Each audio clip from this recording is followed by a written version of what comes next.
মধ্যপ্রাচ্যের আকাশ হঠাৎ করেই যেন স্তব্ধ হয়ে গেল। শুক্রবার গভীর রাতে এক অস্বাভাবিক সিদ্ধান্ত নেয় বিশ্বের বড় বড় আন্তর্জাতিক বিমান সংস্থাগুলো। একসঙ্গে সমন্বিতভাবে তারা ইসরায়েল ও উপসাগরীয় অঞ্চলের গুরুত্বপূর্ণ গন্তব্যে ডজন ডজন ফ্লাইট বাতিল করে দেয়। এমন সিদ্ধান্ত খুব কমই দেখা যায়, আর যখন দেখা যায় তখন সেটি সাধারণ কোনো ঘটনা থাকে না। তেল আবিবগামী রুটগুলো একের পর এক ডিপার্চার বোর্ড থেকে উধাও হয়ে যায়। সৌদি আরব ও সংযুক্ত আরব আমিরাতের ফ্লাইটও বন্ধ হয়ে যায়। ইউরোপ ও উত্তর আমেরিকার হাজার হাজার যাত্রীর ভ্রমণ পরিকল্পনা এক রাতেই ভেঙে পড়ে। KLM, air France, British Airways, Lufthansa, Swiss International Airlines বিশ্ব ভ্রমণের সঙ্গে যেসব নাম জড়িয়ে আছে তারা সবাই একসঙ্গে পিছু হটে। এয়ার কানাডা ইসরায়েলের 4টি ফ্লাইট বাতিল করে। ইউনাইটেড এয়ারলাইন্সও একই সিদ্ধান্ত নেয়। বিমান সংস্থাগুলো জানে এতে তাদের বিপুল আর্থিক ক্ষতি হবে, তবুও তারা থেমে গেছে। এর মানে একটাই, ঝুঁকির মাত্রা খুব বেশি। বিশ্লেষকদের মতে এই সিদ্ধান্তগুলো একসঙ্গে নেওয়া হয়েছে মানে বিমান সংস্থাগুলোর কাছে এমন গোয়েন্দা তথ্য ছিল যা পরিস্থিতিকে বিপজ্জনক বলে ইঙ্গিত করছিল। এই সময়েই তুরস্কের রাজধানী আঙ্কারা থেকে আসে এক গুরুত্বপূর্ণ সতর্কবার্তা। তুরস্কের পররাষ্ট্রমন্ত্রী বলেন, ইসরায়েল ইরানের ওপর হামলার সুযোগ খুঁজছে। এই মন্তব্য এমন এক সময় আসে যখন ইসরায়েল ও ইরানের মধ্যে উত্তেজনা শুধু প্রক্সি যুদ্ধে সীমাবদ্ধ নেই, বরং সরাসরি সামরিক সংঘাতের দিকেও এগোচ্ছে। ইসরায়েলের বেন গুরিয়ন বিমানবন্দরে এর প্রভাব পড়ার সঙ্গে সঙ্গে সব আন্তর্জাতিক ফ্লাইট অন্তত শুক্রবার সকাল পর্যন্ত বন্ধ করে দেওয়া হয়। দেশটির জাতীয় বিমান সংস্থা এল আল অনির্দিষ্টকালের জন্য ফ্লাইট স্থগিত করে। এমনকি অভ্যন্তরীণ বিমান চলাচলও বন্ধ হয়ে যায়। সাধারণত ব্যস্ত ইসরায়েলি আকাশ হঠাৎ করেই ফাঁকা হয়ে পড়ে। এই উত্তেজনার মাঝে ওয়াশিংটন থেকে আরও কঠোর ভাষায় কথা বলেন মার্কিন প্রেসিডেন্ট ডোনাল্ড ট্রাম্প। তিনি বলেন, ইরানের দিকে একটি বিশাল মার্কিন নৌবহর এগোচ্ছে। তবে একই সঙ্গে তিনি যোগ করেন, আমি চাই না এটি ব্যবহার করতে হোক। এরপর পরিস্থিতি আরও উত্তপ্ত হয়ে ওঠে। ট্রাম্প এক টেলিভিশন সাক্ষাৎকারে বলেন, যদি ইরান তাকে হত্যা করার চেষ্টা করে তাহলে যুক্তরাষ্ট্র ইরানকে মানচিত্র থেকে মুছে ফেলবে। তিনি জানান, উপদেষ্টাদের তিনি এমনই করার নির্দেশ দিয়েছেন। এটি ট্রাম্পের সবচেয়ে সরাসরি ও ভয়ঙ্কর হুমকিগুলোর একটি। এই মন্তব্যের জবাবে ইরানও চুপ থাকেনি। ইরানের সশস্ত্র বাহিনীর একজন মুখপাত্র হুঁশিয়ারি দিয়ে বলেন, যদি সর্বোচ্চ নেতা আয়াতুল্লাহ আলী খামেনির বিরুদ্ধে কোনো পদক্ষেপ নেওয়া হয় তাহলে এর জবাব হবে ধ্বংসাত্মক। তিনি বলেন, আমরা শুধু আঘাত ফিরিয়ে দেব না, আমরা শত্রুর পুরো পৃথিবীকেই আগুন জ্বালিয়ে দেব। খামেনি নিজেও ট্রাম্পকে অপরাধী বলে আখ্যা দেন এবং অভিযোগ করেন, যুক্তরাষ্ট্রই ইরানের অভ্যন্তরীণ অস্থিরতা উস্কে দিয়েছে। এই অবস্থায় সামরিক গতিবিধিও নজরে এসেছে। USS আব্রাহাম লিঙ্কন বিমানবাহী রণতরী দক্ষিণ চীন সাগর থেকে ভারত মহাসাগরের দিকে এগোচ্ছে। সঙ্গে রয়েছে একাধিক ডেস্ট্রয়ার। যুক্তরাষ্ট্রের একটি বিমানবাহী রণতরী বহর যখন ধীরে ধীরে ইরানের দিকে এগোচ্ছে, ঠিক তখনই তেহরান পাঠিয়ে দিয়েছে একেবারে স্পষ্ট বার্তা, যে কোনো হামলা মানেই হবে সর্বাত্মক যুদ্ধ। রয়টার্সকে দিয়ে এক বক্তব্যে নাম প্রকাশ অনিচ্ছুক এক জ্যেষ্ঠ ইরানি কর্মকর্তা জানিয়েছেন, যুক্তরাষ্ট্রের সামরিক তৎপরতা ইরান খুব কাছ থেকে পর্যবেক্ষণ করছে। তিনি বলেন, এবার কোনো ভুল বোঝাবুঝির সুযোগ নেই, কোনো ধূসর জায়গা নেই। সীমিত হামলা, বড় হামলা, সার্জিক্যাল স্ট্রাইক, যে নামে দেয়া হোক না কেন, সবকিছুই আমাদের বিরুদ্ধে সর্বাত্মক যুদ্ধ হিসেবে ধরা হবে। এই বক্তব্য খুবই গুরুত্বপূর্ণ, কারণ এতে বোঝা যাচ্ছে ইরান এবার আর আগের মতো সংযম দেখাবে না। ওই কর্মকর্তা বলেন, ইরান আশা করে যুক্তরাষ্ট্রের এই সামরিক উপস্থিতি যুদ্ধের উদ্দেশ্যে নয়, কিন্তু তিনি এটাও পরিষ্কার করে দেন, আশা আর বিশ্বাস এক জিনিস নয়। তাই ইরানের সশস্ত্র বাহিনী এখন সর্বোচ্চ সতর্কতায়, সবচেয়ে খারাপ পরিস্থিতির জন্য প্রস্তুত। ইরানের অবস্থান খুব সরল। যদি যুক্তরাষ্ট্র ইরানের সার্বভৌমত্ব বা ভূখণ্ড লঙ্ঘন করে তাহলে পাল্টা জবাব হবে তাৎক্ষণিক। কিভাবে জবাব দেওয়া হবে তা তিনি খোলাসা করেননি, কিন্তু এটুকু পরিষ্কার করেছেন, ইরান এমন একটি দেশ যা দীর্ঘদিন ধরে সামরিক হুমকির মধ্যে আছে। তাই নিজেদের রক্ষার জন্য হাতে থাকা সব সক্ষমতা ব্যবহার করাই তাদের বাধ্যবাধকতা। এই পরিস্থিতি নতুন নয়। অতীতেও মধ্যপ্রাচ্যে উত্তেজনা বাড়লে যুক্তরাষ্ট্র সামরিক শক্তি জড়ো করেছে। বরাবরই ওয়াশিংটন এসব মোতায়েনকে প্রতিরক্ষামূলক বলে ব্যাখ্যা করেছে, কিন্তু মানুষের স্মৃতি আজও তাজা। গত বছর ঠিক এমনই এক সামরিক প্রস্তুতির পর যুক্তরাষ্ট্র ইরানের পারমাণবিক স্থাপনায় হামলা চালিয়েছিল। সেই সময় গোটা অঞ্চল যুদ্ধের কিনারায় চলে গিয়েছিল। এখন পরিস্থিতি আরও বেশি বিপজ্জনক। যুদ্ধজাহাজ এগোচ্ছে, ভাষা আরও কঠোর হচ্ছে। এই আশঙ্কার বাস্তব প্রভাব ইতোমধ্যেই দেখা যাচ্ছে। শুক্রবার রাতে হঠাৎ করেই বিশ্বের বড় বড় বিমান সংস্থা একযোগে ইসরায়েল ও উপসাগরীয় অঞ্চলে ফ্লাইট বাতিল করে দেয়। তেল আবিব, সৌদি আরব, সংযুক্ত আরব আমিরাত, সব জায়গার ফ্লাইট একের পর এক বাতিল হতে থাকে। KLM, air France, British Airways, Lufthansa, Swiss International Airlines বিশ্বজুড়ে পরিচিত নামগুলো একসঙ্গে এমন সিদ্ধান্ত খুব কমই নেয়। এয়ার কানাডা ইসরায়েলে 4টি ফ্লাইট বাতিল করে। ইউনাইটেড এয়ারলাইন্সও একই পথে হাঁটে।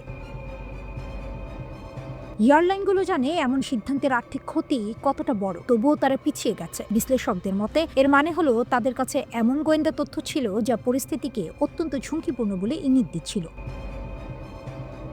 ইসরায়েলের বেন গুরিয়ন বিমানবন্দরে সব আন্তর্জাতিক ফ্লাইট স্থগিত হয়ে যায়। দেশটির জাতীয় বিমান সংস্থা এল আল অনির্দিষ্টকালের জন্য ফ্লাইট বন্ধ করে দেয়, এমনকি অভ্যন্তরীণ ফ্লাইটও থেমে যায়। সাধারণত ব্যস্ত ইসরায়েলি আকাশ হঠাৎ করে ফাঁকা হয়ে পড়ে। যুক্তরাষ্ট্র নিশ্চিত করেছে ইউএসএস আব্রাহাম লিঙ্কন ও একাধিক গাইডেড মিসাইল ডিস্ট্রয়ার মধ্যপ্রাচ্যের পথে রয়েছে। মার্কিন ঘাঁটি রক্ষার জন্য নতুন আকাশ প্রতিরক্ষা ব্যবস্থাও আনা হতে পারে। পরিস্থিতি দ্রুত বদলাচ্ছে। এয়ারলাইনগুলো বলছে তারা ঘন্টায় ঘন্টায় পরিস্থিতি মূল্যায়ন করছে। যখন একসঙ্গে বিশ্বের বড় বড় বিমান সংস্থা ফ্লাইট বন্ধ করে দেয়, তখন এটা আর সাধারণ ঘটনা থাকে না।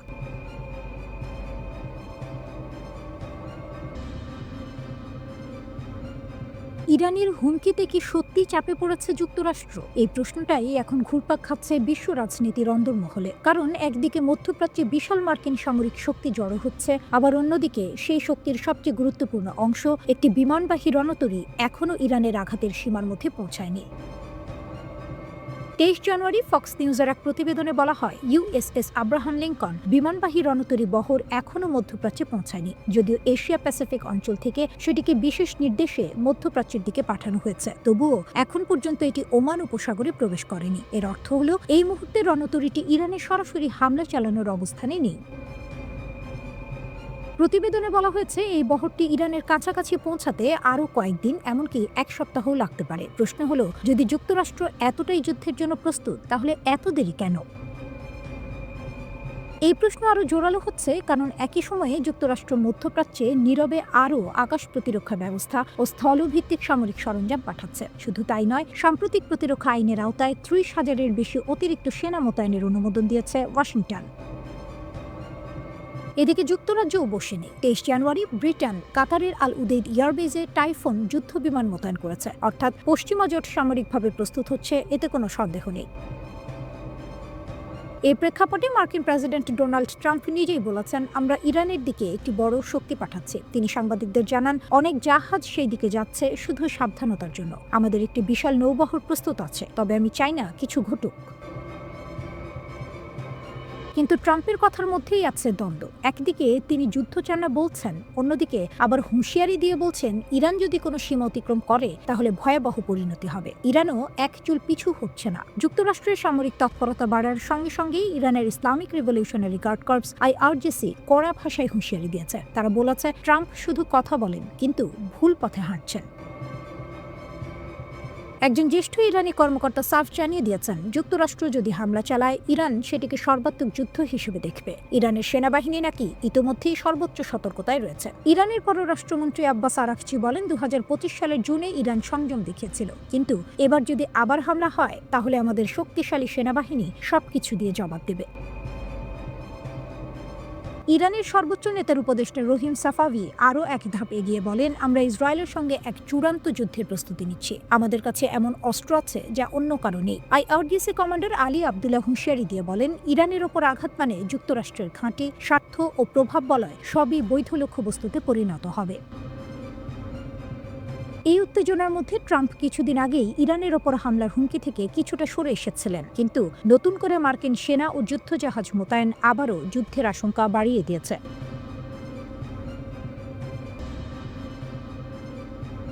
মধ্যপ্রাচ্যের সমুদ্র আবারও অস্থির। ঢেউয়ের শব্দের সঙ্গে মিশে যাচ্ছে যুদ্ধজাহাজের ইঞ্জিনের গর্জন। রাডারের পর্দায় জ্বলে উঠছে সতর্কতার লাল সংকেত। আকাশে নজরদারি ড্রোন, ডেকে প্রস্তুত ক্ষেপণাস্ত্র। লক্ষ্য একটাই, ইরান। এই উত্তেজনার মাঝেই যুক্তরাষ্ট্র ইরানের দিকে পাঠিয়েছে বিশাল নৌবহর, যার নেতৃত্বে রয়েছে বিমানবাহী রণতরী ইউএসএস আব্রাহাম লিঙ্কন। যুক্তরাষ্ট্র মধ্যপ্রাচ্যের জলসীমায় তাদের সামরিক উপস্থিতি বাড়িয়েছে। একাধিক গাইডেড মিসাইলবাহী যুদ্ধজাহাজ, যুদ্ধ বিমান বহনকারী রণতরী এবং উন্নত আকাশ প্রতিরক্ষা ব্যবস্থা নিয়ে নৌবহর এগোচ্ছে। বার্তা সংস্থা রয়টার্স জানিয়েছে, এই বহর আগামী কয়েকদিনের মধ্যেই ইরানের উপকূলের কাছাকাছি অবস্থান নিতে পারে। এটা কি যুদ্ধের ঘোষণা? খোদ মার্কিন প্রেসিডেন্ট ডোনাল্ড ট্রাম্প বলছেন না। সুইজারল্যান্ডের দাভোসে ওয়ার্ল্ড ইকোনমিক ফোরামের সম্মেলন শেষে ওয়াশিংটনে ফেরার পথে সাংবাদিকদের তিনি জানান, এই মোতায়েন যুদ্ধের ঘোষণা নয়, বরং সতর্ক নজরদারি। তবে তিনি এটাও স্পষ্ট করেন, ইরানকে খুব কাছ থেকে পর্যবেক্ষণ করা হচ্ছে, আর প্রয়োজন হলে এই বহর ব্যবহার করতে যুক্তরাষ্ট্র প্রস্তুত। তাহলে এত প্রস্তুতি কেন? মার্কিন প্রশাসনের আশঙ্কা মধ্যপ্রাচ্যে থাকা মার্কিন ঘাঁটিগুলোর দিকে ইরান পাল্টা ক্ষেপণাস্ত্র হামলা চালাতে পারে। সেই আশঙ্কা থেকেই নৌবহরে যুক্ত করা হয়েছে উন্নত এয়ার ডিফেন্স সিস্টেম।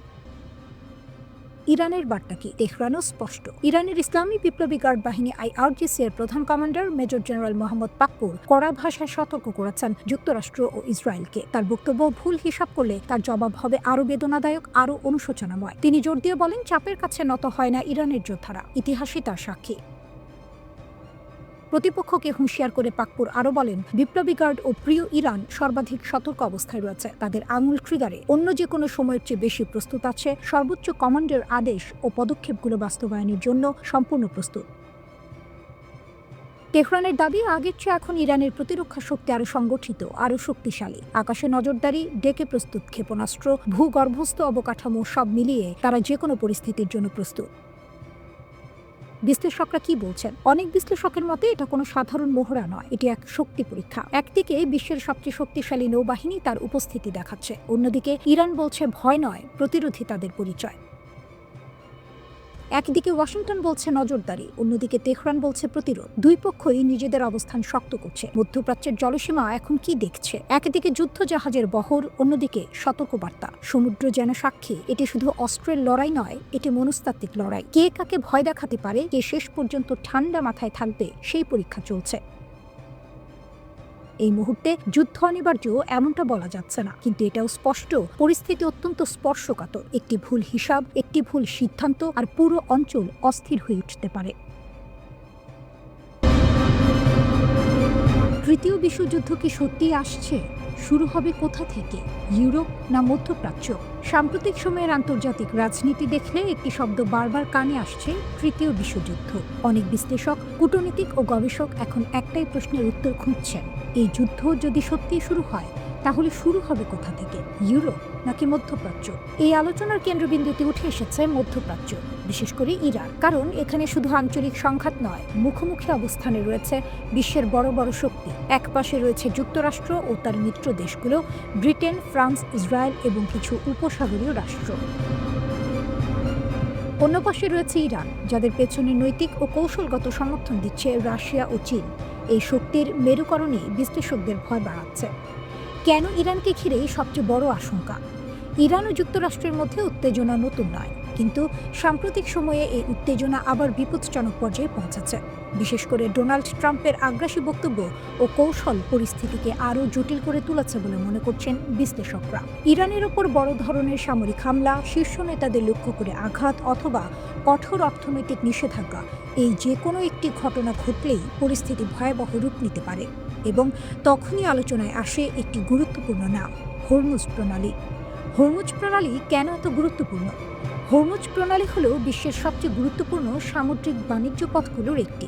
এই সরু জলপথ দিয়ে মধ্যপ্রাচ্যের তেল, প্রাকৃতিক গ্যাস, বিশ্বের মোট জ্বালানির একটি বড় অংশ সারা পৃথিবীতে সরবরাহ হয়। সহজ ভাষায় বলে, এই পথ বন্ধ হলে বিশ্ব অর্থনীতি হোঁচট খাবে। ইরান বহুবার হুমকি দিয়েছে, যদি তাদের উপর বড় ধরনের হামলা হয় তাহলে তারা হরমুজ প্রণালী বন্ধ করে দেবে। ইরান কি সত্যিই হরমুজ প্রণালী বন্ধ করতে পারবে? সামরিক শক্তির দিক থেকে ইরান যুক্তরাষ্ট্রের চেয়ে অনেক দুর্বল, তাই তারা চাইলেও দীর্ঘ সময়ের জন্য পুরো প্রণালী সম্পূর্ণ বন্ধ রাখতে পারবে না। কিন্তু এখানেই আসল বিপদ। বিশেষজ্ঞদের মতে ইরান হয়তো পুরো পথ বন্ধ করবে না, কিন্তু জলপথে মাইন পুঁতে রাখতে পারে, ড্রোন হামলা চালাতে পারে, ছোট স্পিডবোট দিয়ে বাণিজ্যিক জাহাজ আটকাতে পারে। এতে করে সামুদ্রিক পথে ভয়াবহ আতঙ্ক তৈরি হবে। এমনকি একটিমাত্র তেলের ট্যাঙ্কার ক্ষতিগ্রস্ত হলেই বিশ্ববাজারে তেলের দাম হঠাৎ আকাশ ছোঁয়া হয়ে যেতে পারে। তখন আমেরিকা কি করবে? বিশেষজ্ঞদের মতে ইরান এমন কিছু করলে যুক্তরাষ্ট্র চুপ থাকবে না। যুক্তরাষ্ট্রের নেতৃত্বে ব্রিটেন, ফ্রান্স এবং মধ্যপ্রাচ্যের কয়েকটি দেশ মিলে একটি শক্তিশালী নৌজোট গঠন করা হবে। মার্কিন পঞ্চম নৌবহর তখন মাইন অপসারণ, বাণিজ্যিক জাহাজ পাহারা, নিরাপদে চলাচল নিশ্চিত, এই কাজগুলো শুরু করবে। এছাড়া তেলের দাম নিয়ন্ত্রণে রাখতে দেশগুলো তাদের জরুরি তেল মজুদ বাজারে ছাড়বে। তাহলে সমস্যা কোথায়? সমস্যা হলো, এত কিছুর পরেও স্থিতিশীলতা ফিরিয়ে আনা সহজ হবে না। কারণ বাজার আতঙ্কিত হলে, বিনিয়োগকারীরা সরে দাঁড়ালে, পরিবহন খরচ বেড়ে গেলে বিশ্ব অর্থনীতি দ্রুত চাপে পড়ে। আর এই চাপই ছোট একটি সংঘাতকে বড় যুদ্ধের দিকে ঠেলে দিতে পারে। তৃতীয় বিশ্বযুদ্ধ আজই শুরু হচ্ছে এমনটা কেউ নিশ্চিত করে বলতে পারছে না, কিন্তু এটুকু স্পষ্ট, মধ্যপ্রাচ্য বিশেষ করে ইরানকে ঘিরেই সবচেয়ে বড় ঝুঁকি তৈরি হয়েছে। একটি ভুল সিদ্ধান্ত, একটি অতিরিক্ত হামলা কিংবা একটি ভুল হিসাব, এই সব কিছু মিলেই বিশ্বকে ঠেলে দিতে পারে এমন এক সংঘাতে যার মূল্য দিতে হবে পুরো মানবজাতিকে।